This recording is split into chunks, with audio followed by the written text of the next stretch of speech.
मित्रों प्रणाम। धर्म चर्चा के नए एपिसोड में आपका स्वागत है। आज का हमारा विषय है इच्छाओं की अभिव्यक्ति का माध्यम ही होती है भक्ति। कृपया चैनल को सब्सक्राइब कर लें और बेल आइकॉन भी प्रेस कर लें। मित्रों, दुनिया में ऐसे कम ही व्यक्ति होंगे जो भक्ति में विश्वास न रखते हों। भक्ति का विषय हर मनुष्य के मन से जुड़ा होता है, चाहे लोग करें या ना करें। हर धर्म में भक्ति का अपना एक महत्व होता है। हर धर्म के आराध्य तो अलग अलग हो सकते हैं, परंतु भक्ति समान ही होती है। इसलिए भक्ति का विषय काफ़ी महत्वपूर्ण हो जाता है। वास्तव में भक्ति क्या होती है? भक्ति अपने देवता के सामने अपनी मनोकामना रखने का माध्यम होती है या उनके प्रति आदर व्यक्त करने का एक माध्यम है। कई बार आदमी असुरक्षित महसूस करता है तो असुरक्षा के भय से मुक्ति पाने का भी एक माध्यम है। भक्ति में व्यक्ति अपने देवता के साथ अपनी इच्छाओं की अभिव्यक्ति करता है और कामना करता है कि उसकी इच्छा पूरी करने में उसका देवता उसकी मदद करे। इस प्रकार भक्ति एक प्रकार से अपनी इच्छाओं की अभिव्यक्ति का माध्यम बन जाती है। आपकी इच्छा पूरी हो या न हो यह अलग विषय है, परंतु इच्छा की अभिव्यक्ति तो हर भक्त की आवश्यकता होती है। जब तक मनुष्य को रास्ता मिलता जाता है और उसके कार्य पूरे होते जाते हैं, तब तक उसे किसी देवता की याद नहीं आती। परंतु जैसे ही उसके कार्यों में अवरोध आ जाता है और उसको कुछ समझ में नहीं आता, तो उसमें भक्ति जाग जाती है। तब वह प्रार्थना करने लगता है कि हे ईश्वर, हे भगवान, हे देवी माँ, मेरी रक्षा करो, मेरी मनोकामना पूरी करो। यह अलग बात है कि कोई उसकी बात सुनता है या नहीं सुनता है, परंतु उसने तो अपने अनुसार अपना कार्य कर ही दिया। अपनी मनोकामना अपने आराध्य देव के सामने रख ही दी और दान दक्षिणा का भी वादा कर लिया। आदमी की व्यवस्था और भय ही आदमी को भक्ति की ओर लेकर के जाते हैं।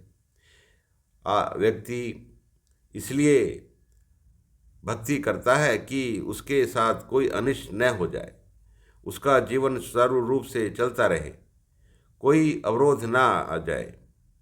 आदमी का स्वभाव बड़ा लालची होता है। इस प्रकार वह अपने देवताओं को भी लालची समझता है, उनको भी लालच देता है और देवता के सामने शर्त रख देता है कि यदि मेरी मनोकामना पूरी हो जाएगी तो मैं इस तरह का दान करूँगा। असल में ईश्वर को या देवताओं को लालच देकर के काम कराने की मानसिकता क्या है? क्या यह संभव है कि आप किसी देवता या भगवान को दान दक्षिणा दें और उससे आपका काम बन जाए? मुझे तो ऐसा नहीं लगता है। यह एक व्यापारिक व्यवस्था तो हो सकती है, परंतु मनोकामना का इससे कोई संबंध नहीं होता। कोई कार्य या मनोकामना पूरा होने का तो केवल प्रयास ही एक माध्यम है। कुछ मनोकामनाएं ऐसी होती हैं जो अपने वश में नहीं होती, तो उन्हीं मनोकामनाओं को पूरी करवाने के लिए लोग भक्ति और प्रार्थना का सहारा लेते हैं। मनुष्य दैनिक जीवन में अनेक कार्य करता है। क्या हर कार्य के लिए प्रार्थना करता है कि यह पूरा हो जाए? वह केवल उन्हीं कार्यों के लिए प्रार्थना करता है जो उसके वश में नहीं होते। एक प्रकार से लोग ईश्वर और देवता से अपनी चाकरी ही करवा रहे हैं, और वह भी लालच देकर। असल में भक्ति एक शुद्ध आस्था का विषय है, जिसको मनुष्य ने एक व्यापार का रूप दे दिया है। उसे लगता है कि भगवान को रिश्वत दो और काम करवाओ, क्योंकि भगवान में हर कार्य करने की शक्ति होती है। वह ऐसा मान करके चलता है। असल में जिस समाज की जैसी परंपराएं और मान्यताएं होती हैं, उसी के अनुसार मनुष्य भगवान को भी ढाल लेता है। जिस तरह समाज में लोग ले दे कर के कार्य करते हैं, तो उसे लगता है कि भगवान भी कुछ ले दे कर के, रिश्वत दे कर के मेरा कार्य कर देगा। कर्म और ज्ञान मार्ग को छोड़कर ऐसा कोई रास्ता नहीं जिससे आपका कार्य बनता हो। भक्ति अपनी इच्छाओं को व्यक्त करने का माध्यम तो बन सकती है, परंतु कभी भी आपकी मनोकामना पूरी करने का माध्यम नहीं बन सकती। मित्रों, अपनी विवशताओं से पीछा छुड़ाने के लिए व्यक्ति भक्ति का सहारा लेने लगता है।